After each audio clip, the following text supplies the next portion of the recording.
Satu,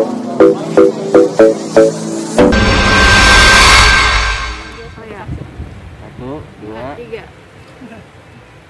Terus Pak Haji mau jadi saksi, jadi munduran dikit. Nanti aku nggak bisa gitu.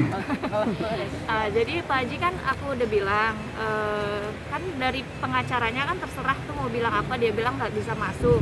Sebenarnya dia mau ngomong apa sama seperti lawan aku kemarin, ya sama-sama kita saling lapor, nggak ada masalah karena kan setiap orang kan berhak untuk melaporkan, tapi polisi juga bisa lihat kan pada saat Tiara Marlin membuat laporan, apabila itu nggak masuk pasti sudah ditolak mentah-mentah dari SPKT dong. Ini kan sudah ada panggilan pertama, bahkan sudah ada panggilan kedua gitu kan, jadi nggak mungkin lah dari pihak kepolisian menerima laporan tapi laporan itu nggak masuk, pasti sudah ditolak dari awal harusnya gitu. Kecuali seperti laporan aku yang Medina Zain bilang aku melakukan penganiayaan, kan memang dia ada lebam, aku juga nggak tahu kenapa dia ada lebam, ya pasti diterima karena ada bukti.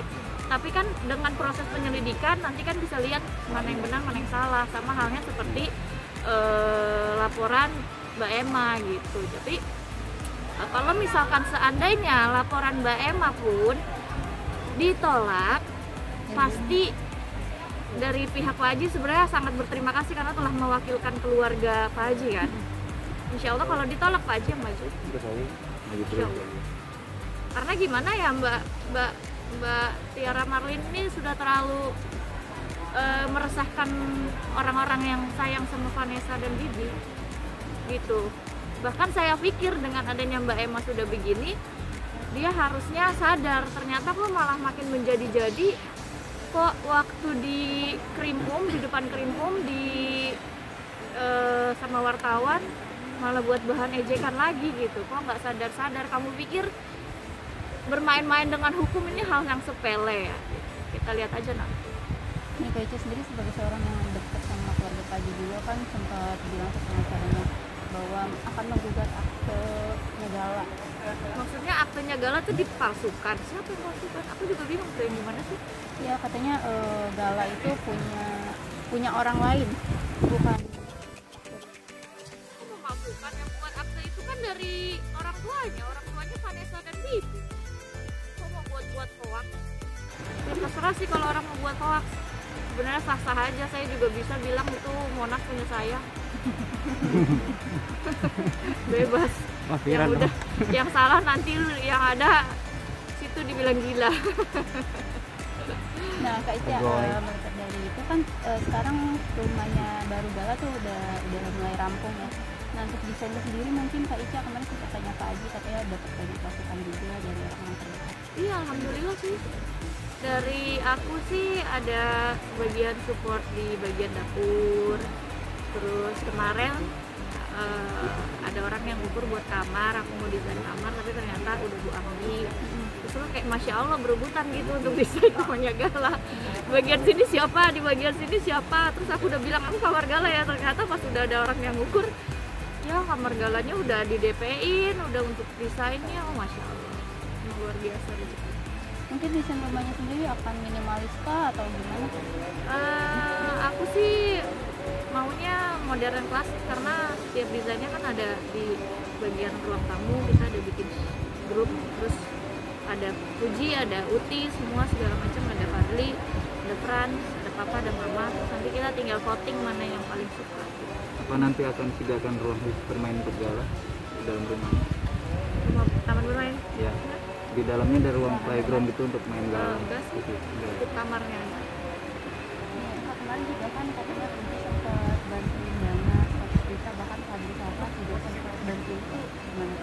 Ya alhamdulillah memang Puji nggak pernah lepas dari hal-hal seperti itu sih. Bahkan ya Puji itu waktu pertama kali baru booming-boomingnya aja, aku kan memang ada masjid yang lagi aku renovasi, pasti setiap tahun itu selesai ada lagi masjid yang lain.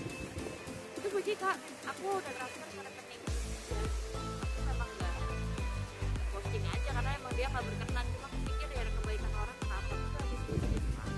Jadi anak itu nggak perlu diajarkan untuk bersedekah, paham banget gitu.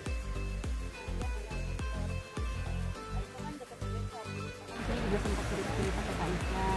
Nah sekarang kan dia udah jadian, ada cerita juga nggak sih ke Kak Isya? Belum sih, karena kemarin kan aku lagi sibuk-sibuknya banget. Hari Sabtu kemarin juga diajak ke puncak, aku juga nggak bisa. Jadi kalau urusan, karena aku berasa kayak orang tuanya kan dia, jadi dia tuh agak malu-malu untuk urusan pacar. Jadi waktu itu juga sempet, sebelum deket sama Torik ya, nanti jadi bully nih aku. Jadi sempat ada deket sama cowok, terus cowoknya itu datang ke rumah. Terus aku bilang, mana cowoknya? Itu di depan, suruh masuk. Aku bilang gitu, mana cowoknya? Buka masker ya, saya mau lihat muka kamu. Jadi aku sama teman-teman tuh udah kayak, aku Vio udah kayak orang tuanya. Jadi dia kayak, iya apaan sih Kak? Ya udah sih, aku nggak macam-macam juga. Aku nanti pulang cepet.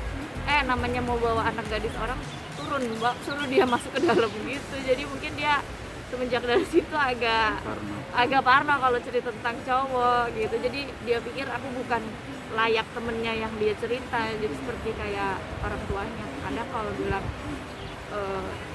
janganlah Kak, oh ya udah, aku telepon bapak nih. Iya udah, ya aku suruh masuk gitu. Gitu. Kalau Torik sendiri mungkin sama ceritanya apa aja gitu Kak Isya? Sama Torik ya dia bilang sih jalanin aja. Kamu suka, jadi bilang suka karena aku nggak bisa sendirian, aku kesepian dan saat ini adanya Torik. Terus saat ini dia selalu ada, setiap aku cerita nyambung gitu. Jadi kalau tahu saat ini dia udah jadian support banget gitu. Ya support aja kalau anaknya suka, kan masih panjang kan, 19 tahun.